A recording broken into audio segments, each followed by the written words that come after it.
সকাল হলে শুরু হয়ে যায় যেন যুদ্ধ। তো আর কি করব, যুদ্ধ শুরু করার জন্য এখন গিয়ে দেখি রান্না জোগাড় করতে হবে।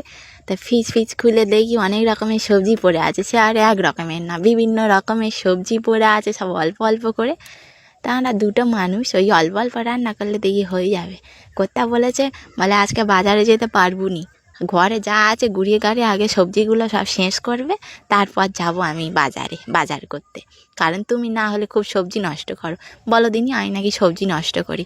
দেখেছো কোনো দিন আমার? এই ভিডিও দিচ্ছি, সব তো খুঁটিনাটি যা করি তোমাদের সঙ্গে শেয়ার করতেছি। তোমাদের মনে হয় আমি সবজি নষ্ট করার মানুষ, কোনো কিছু নষ্ট করার মানুষ? এরকম অন্যায় কথাবার্তা বললে সহ্য করা যায়? তোমরা কমেন্টে বলবে কিন্তু, এর বিচার চাই কিন্তু। তা দেখো, ওই ফুলকপি অল্প অল্প ছিল, সব অল্প অল্প করে কেটে নেবো। ওই ফুলকপি দিয়ে, আলু দিয়ে আর একটুখানি গাজর দিয়ে ওইটা ভাজা ভাজা করে নেবো। আর এই কুমড়োটা না, সেই সত্য যুগের মনে হয় কুমড়ো, সেই কবে এনেছিল।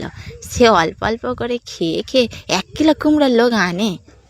কুমড়োর ঘ্যাঁট ফ্যাঁট এখন ভাল লাগে? এখন ঠান্ডা ঠান্ডা পড়েছে, একটু চপ পকোড়া মকোড়া খেতে ইচ্ছা করে।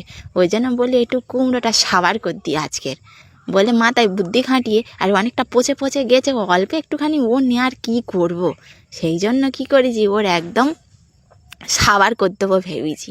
ওই জন্য একটুখানি চালের গুঁড়ো নিয়েছি, আর একটুখানি তোমার ওই বেসন নিয়েছি। বেসন নিয়ে আর ওই কালো জিরে ওপর থেকে ছড়িয়ে দিচ্ছি, পোকার মতন কিরম চেয়ে থাকবে, কালো কালো হয়ে, বেশ ভাল লাগবে।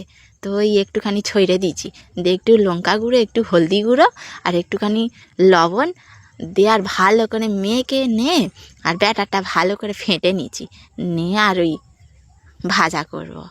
কুমড়োর বড়া টাইপের চপ মতো করে নেবো। এই দেখেছো, এরম করে নিয়ে আর ভালো করে নিয়ে ভাজা করবো। আর এদিকে এই বিট গাজরগুলো থেকে যাওয়ার কারণ আছে, 1 কিলো করে এনেছে, আর দুটো ছোট ছোট বাচ্চা, আর ও খেতে চায়নি। ওরা আবার রস করে ওদেরকে খাওয়াই। ওই গেটারে ভালো করে ঘষে নিই বিট আর গাজরটাকে, নিয়ে আর একটুখানি সামান্য 1/2 কাপের মতো জল দিই। আর গাজর আর বিট থেকে যতটা রস বেরোয় দিয়ে আর একটুখানি ওই গরম করে নিই, নিয়ে আর মেথা মেথা মেথা হয়ে গেলে ভালো করে হাত দিয়ে চটকে নিয়ে রসটা বার করে আর দুটো ছেলের খাইয়ে দিই। আর ডিমের ঝোল করব।